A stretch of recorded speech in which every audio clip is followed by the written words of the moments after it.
Hoe aanvaar ons mekaar? Wel, ek neem vandag 'n besluit om alle mense te respekteer. Ek moet alle mense respekteer.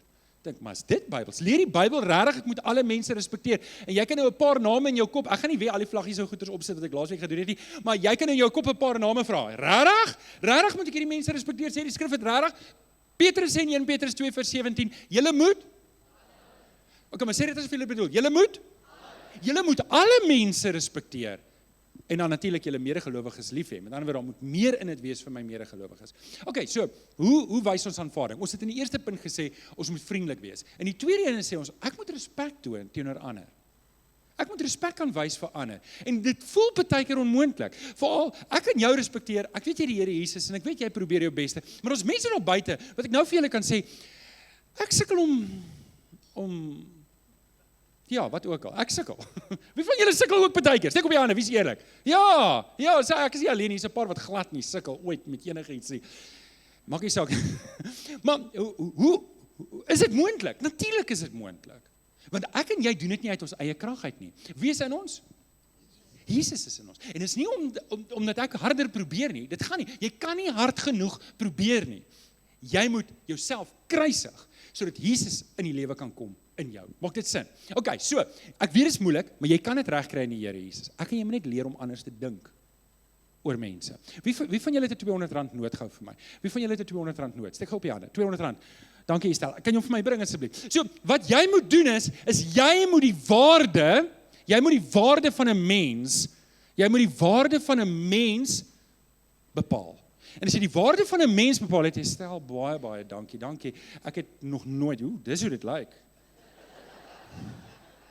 Estel, jy het eers gevra vir jou om gaan terugkry, jy het hom net gegee, maar jy kan hom terugkry na die tyd, okay, so dis 'n R200 noot, nou, wat ek en jy moet doen, ek en jy moet leer om deur die Here Jesus se oë na mense te kyk, dis wat ek en jy moet doen. Nou, hier het ek 'n R200 noot, daai op die skerm is groter, maar dis 'n valse ene, hierdie is 'n regte ene, want ek vertrou vir Estel, ek dink nie sy sal vir my 'n vervalste noot gee nie, Estel. Okay, so hier's 'n R200 noot, hoeveel is hierdie R200 noot werd? Okay, hier's wat Estel nie weet nie, sy weet dit nie, maar hierdie R200 noot, uit die kassier, ek dink jy het hom gekry, wel, jy kan nie R200 as kleingeld kry nie, sy het hom met die bank gekry, maar voordat hy, 'n ou wat hom kom inbank het dwelms hiermee gekoop, dit was in dwelms, hoeveel is hy werd? Okay, voor dit, was hy gebruik om, ek weet nie, julle weet, daar's baie keer dienste wat jy betaal, wat jy nie moet voor betaal nie, nee?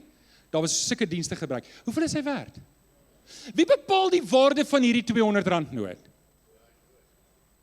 Die Reservebank. Die Reservebank bepaal hoeveel dit werd is. Nou, dankie, Estel. Baie dankie. Geef vir haar lekker hande klap. Dankie Estel dat ek jou R200. Inflasie het 3 minute van hom gevat, maar jy sal nog kan gebruik. So hier is die ding. Die waarde van die mens voor my word nie bepaal deur die verlede wat hy gehad het nie. Sy waarde word nie bepaal deur sy foute wat hy gemaak het nie. Sy waarde word nie eens bepaal deur al die sonde wat hy gedoen het of selfs besig is om te doen nie. Stem julle saam? Sy waarde word nie bepaal deur sy geleerdheid nie, nie deur sy ras nie. Maar deur die kruisdood van die Here Jesus. Amper asof die R200 se waarde word bepaal deur die Reservebank, word my en jou waarde bepaal deur die kruisdood van die Here Jesus. Hoekom?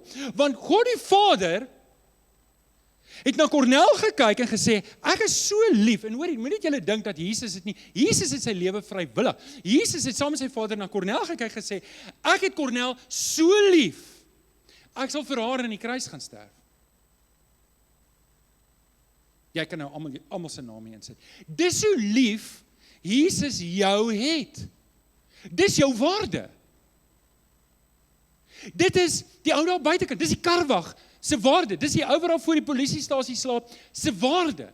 Dis die krimineel wat in die tronk sit, dis hy politikus, dis wie ook al daar in jou lewe is, wat jou die horrie piep gee, se waarde. En dis hoe ek en jy daarna moet kyk. So hoe wys ek Jesus? 1 Petrus 2 vers 17, julle moet, ek respekteer jou, maak nie saak wat nie. Want jy is nie my bron vir hoe ek teenoor jou optree nie. Christus is my bron. Die dag toe ek daai besluit geneem het dinge in my hart begin verander. Want julle, uit my persoonlikheid is ek meer judgmental. Ek kan baie vinnig, ek kan op die punt van 'n speld kan ek 'n oordeel vel en sê, ek hou van jou of ek hou nie van jou nie. Ek hou van julle so by the way. Ek hou van almal van julle. As jy hier opdag, hou ek van jou by default. As jy by daai deur instap, hou ek van jou. Daar's 'n paar mense daar buite wat ek 'n bietjie wonder oor, maar en ek moes daai deel van my kruisig, want dit bring nie eer aan God nie. Amen.